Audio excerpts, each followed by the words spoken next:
What if you get someone when you're doing the application that goes, oh man, I'm not sure if I want to share my bank account or social with you?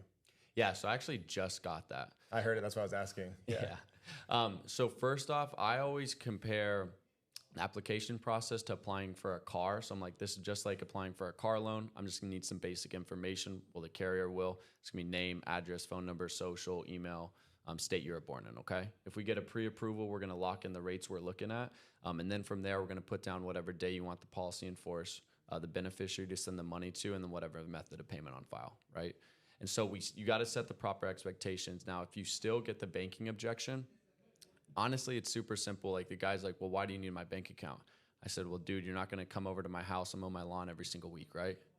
He's like, yeah. I'm like, well, how else do you plan on paying for this? He's like, well, why can't I put a card? I'm like, well, that's a great idea. It's just an unsecured method of payment because people lose cards, they expire, right? And so imagine you have this policy 3-4 years, your card expires, and now it's lapsed. So we do this to protect you. Can you just go ahead and confirm that routing number? Boom. Yeah. And so how do you, because I know me and you do this a ton, will you go through when you're asking for the bank account information, how you make it a smooth process? Yeah, absolutely. So to backtrack a little bit, so if I ever do get the social objection, I let the customer know, like, hey, I can send you a picture of the application. That's not a problem. I can show you better than I can tell you. And it's the same thing for the bank. It works. You know, whatever carrier you're using, if it's Mutual of Omaha, you'll see it on the top left. You'll see your name on the top right. You'll see the client's information. Hey, no worries. I can show you better than I can tell you. Just look at your phone. And they'll be able to see it right then and there.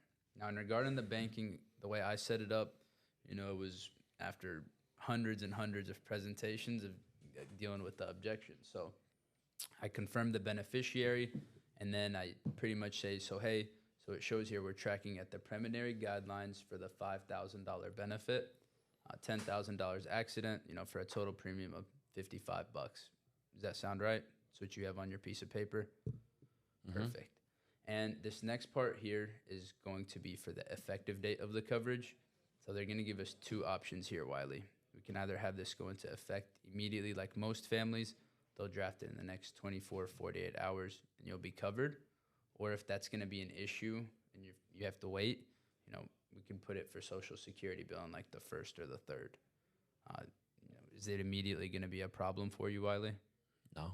Perfect. So it'll draft in the next 24, 48 hours, and next month on the 3rd is going to be okay, correct?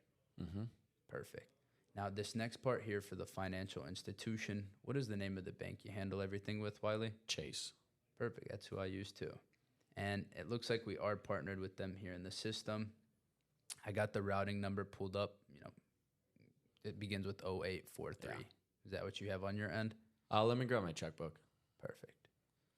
Yeah. And I feel like when you set it up that way, because, you know, I don't front load it where I tell them I'm going to need your social, I'm going to need your banking. I just tell them, you know, we'll spend a quick minute on yourself, quick minute confirming basic health questions, beneficiary, select the effective date, and we'll know if you're going to be approved or not today. And I feel like it all just depends on like how you set it up, and however you set it up, as long as you say it confidently and don't be weird about it, no matter how you say it, the client's going to give you the information, you know?